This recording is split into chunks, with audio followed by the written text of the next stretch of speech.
Hey guys, it's Classic. Welcome to this week's episode of Casual Talks, where I get on the pitch with your favorite people in the Rocket League community to find more about them. This week's episode features a fellow bearded creator, SunlessKhan. When did you start playing Rocket League, first of all? Oh, when did I start? Actually, it's kind of foggy, which is weird. I think it was like February of 2016. Feels right. Okay. I think it was right after the new year. So it had been out for like a whole summer and fall, a whole season basically. I think I caught the end of season 1 actually. Okay. Did you? I mean, at the time I didn't know. I didn't really like. Obviously, I didn't follow. I was just in the game, and I was like, the banner said like season 1 is ending. I think that's why I remember it. That was like a new era. That's when I started to get decent. Was when I was like, it was just the start of the channel. It was like, I had hit superstar, and I was like, oh shit, I'm actually like decent at this game now. I should make videos about it. Oh, so that was your process of like getting into YouTube? Kind of. I think I had this like, it was when I discovered like training. That was a big one. When I discovered better training, it was like the because that's when I really like started getting better, was because of that. It was that's why I talk about training so much on my channel, because it was like so big and like keeping me interested and getting me better. Like it was so important. But it was the Rocket League trainer. It was like that mod that runs in the background. Yeah. When I discovered that, I started using that. That's the first thing I made a video on. And it's actually like public on my channel, I think. Yeah, I was like, well, it was more than a year now. It's like, wait, let me think. It was like, yeah, it was January of 2017. Oh, so it was about a year after I'd been playing, and a year and a half ago, yeah. Huh. And so it kind of came naturally. Like once you were good at Rocket League, you were like, oh, I should try to make some vids. Exactly. And was it to like, quote unquote, showcase your skills, or like try to help people? Like what was the like motivation? It was actually just to be entertaining. It wasn't even, I don't know even why I slipped into tutorial mode, because that wasn't really what I ever set out to do. Like it was always to be fun, and then I think the secondary like nature of it became tutorial, like instruction, just out of, it just seemed natural. Like it was like, but the main goal was always just to like make entertaining videos. Okay, so it just defaulted to tutorials because you it kind of did. Okay, it just seemed like, I don't know, I just wanted to share what had got me to the point I was, not just skill wise, but just like ways to enjoy the game. Kind of like what you knew, because that was your experience. So you wanted to share it was just what I had learned. Yeah, what I had picked up. I mean, I'd only been playing but it was a year. I mean, so it was like a year of playing without doing any videos where I had learned stuff, and most of it I hadn't learned through, because there wasn't really a lot of, F2 was like just starting, so there wasn't a lot of content at that point. Yeah. Like I got into it right when F2 was just starting to become huge, and then they peaked like right when I started, basically. Okay, gotcha. That gives a good before timeline. that there wasn't anything. Like they were, Oh, that's it. So did you want to like ever in your life, prior to that, kind of be a YouTuber, and like since you knew you were kind of good at this game, you were like, that's the perfect mix? Or did it just really you had no intentions before, like a couple of years ago, to be on YouTube, and it kind of came out like out of nowhere? Yeah, it was actually exactly that first thing you said. I'd always wanted to be a YouTuber, but I never saw an opportunity for like regular content, other than like I'd make videos and stuff, but they were always just like one-off ideas. Like it was never like going to be sustainable. And then, I mean, I'd always paid attention to gaming channels, but never was never super interested, because I was never that interested in the games that were popular. Mm-hmm. So in conjunction with like learning and starting to really love Rocket League, it was just it just made so much sense. Like you said, it was like it was like, oh, this is perfect. This is what I can get into YouTube. Finally, I found like my way. Yeah, exactly. Oh, that's. I always loved the outlet that YouTube was. And like, what do you like specifically like about YouTube? It could be multiple things, but out of curiosity, like the editing, like what do you prefer? Well, for me, it was always just the audience. Like, it was so cool to me that you could start your own community. Like, that was the main thing. Okay. And like being able to like share, you know, your ideas and share your experiences was with a larger audience, and like hear their feedback was like the main thing that drew me to it. Do you have kind of a routine for content creation? Like when you want to do a vid, like what's your process? Yeah, I mean, the different videos kind of come about in different ways. Like, sometimes I actually do the cliche, like I sit down and I actually write out ideas. And so a lot do come from that. But the best ones I found are just the ones that like hit me when I don't even know where they come from. Like, it's just a random idea that hits me and I'm like, oh, I know. And you just know right away that's going to be a great video. Not just the idea, but like I know it's going to be popular. I'm just like, yes. Yeah. But I'm learning more and more about the differences between what I enjoy and what the YouTube audience would enjoy.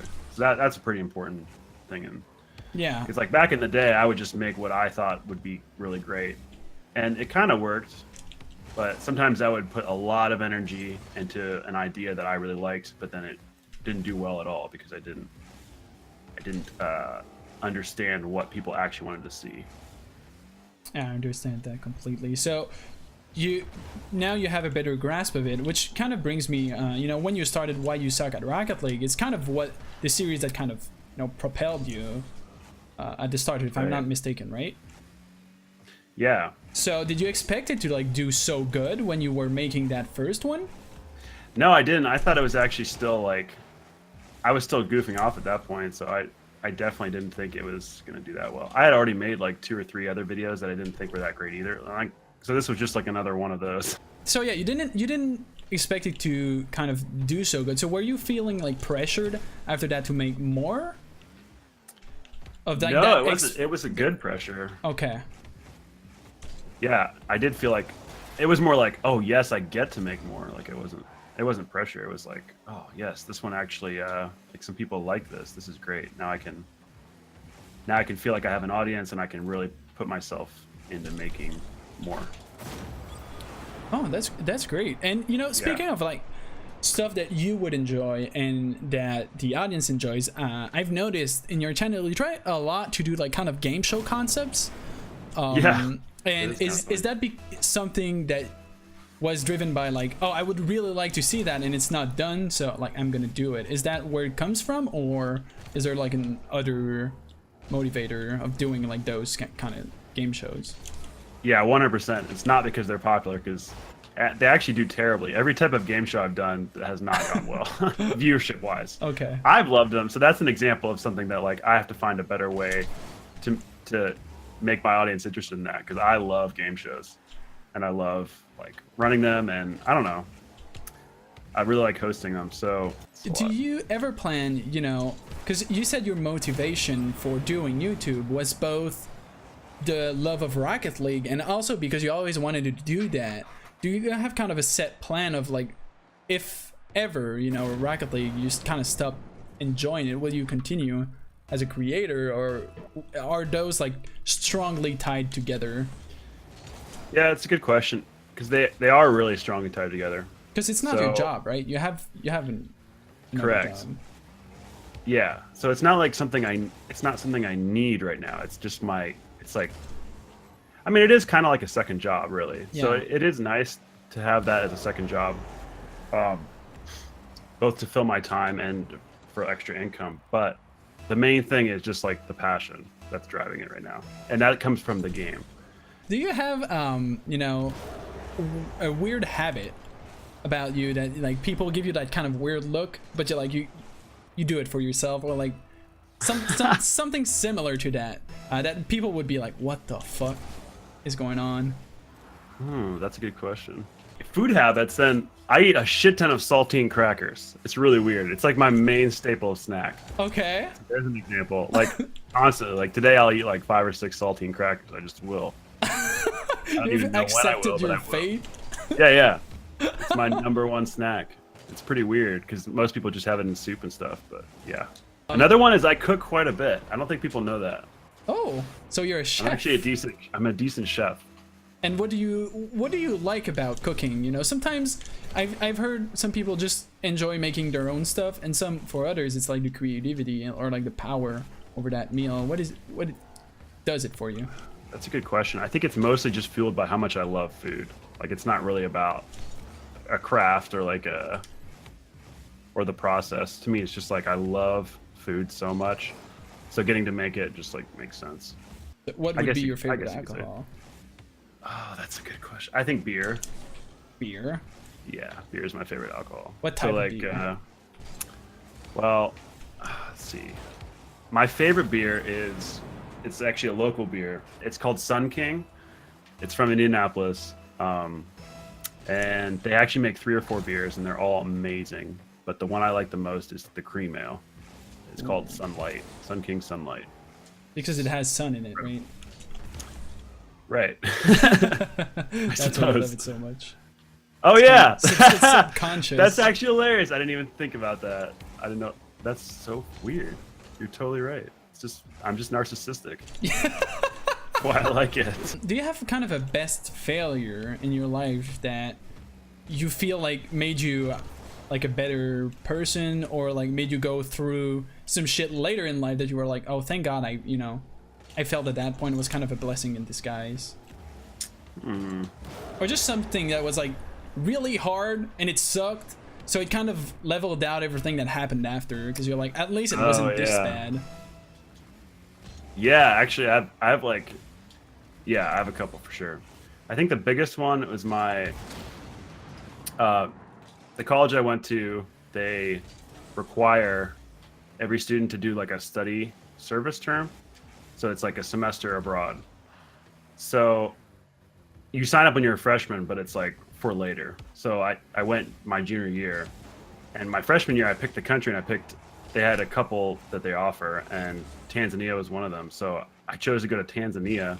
By the time I was a junior, I was like, why did I do that? I don't want to go to Africa. Because I could have gone to like Peru or something, which also has its own challenges and like is a unique culture and all that. But like Africa is so like extremely different. So I was like really nervous. Anyway, I went, and it was one of the hardest things I've ever done. Like so tough, because you don't stay with your fellow students. You stay in host families. Mm-hmm. So you literally like just dropped in another culture. So it's crazy. But it was one of the most like formative things I've ever done either. Like looking back, it was one of the most important things in my life so far. So when you go to church in Tanzania, you have to, you don't have to, but like they all say this phrase when they go up to speak, like in front, like before anyone says anything, like if it's the pastor or like someone is about to make an announcement or whatever, they always say, Baba Yesu Asifiwe, which means like pray Jesus or something. But so we're like totally new to the language, and we're like trying to figure out like what to say, and you have to like, they want to introduce you. So they like, so the first time I went to church, I was so nervous because my host mom's church was so big, and it was all these people, and they like, you know, you want to like show that you're part of the culture, not part of the culture, but you're like, you know, trying to embrace their culture. So like, we want to try to use some of the language we've learned. So I'm already like terrified of public speaking, and we get up and we have to like, I have to say this, remember this phrase in another language. And then I also was trying to say, like our host or our service trip leader was like telling us that it'd be good if we would say like greetings from America or something in their language too. So I was like trying to think of this phrase. I was just so nervous, and it was terrifying. But nothing gives you confidence like an experience like that. Like once you go through how uncomfortable it is to like when you're standing out in another culture and trying to learn another language and just getting used to always feeling sort of out of place and always feeling awkward. Really when out you come of your back comfort from zone. that, yeah, exactly. Totally out of your comfort zone. When you come back from that and you're back home again, you just feel indestructible. Just want something you want to share, either if it's advice or another like life experience that you think could help people. What would it be? think my best advice would be to find something you love, and work on. How could I say this? Work on being able to do what you want to do and what you love in a sustainable way that's not taking energy from you, but it's like giving you energy. This is really vague advice, but it relates to the channel, like how I've found this outlet, and for, you know, it could be something else. It doesn't have to be, obviously it's not what I'm doing always, but I don't know. Finding a key passion, I think, is so important. That is a great advice. Thank you for doing all of this. I really appreciate you taking the time for, you know, for me and for us. It's really good to know more about you, man. Yeah, this is great. Thanks for having me.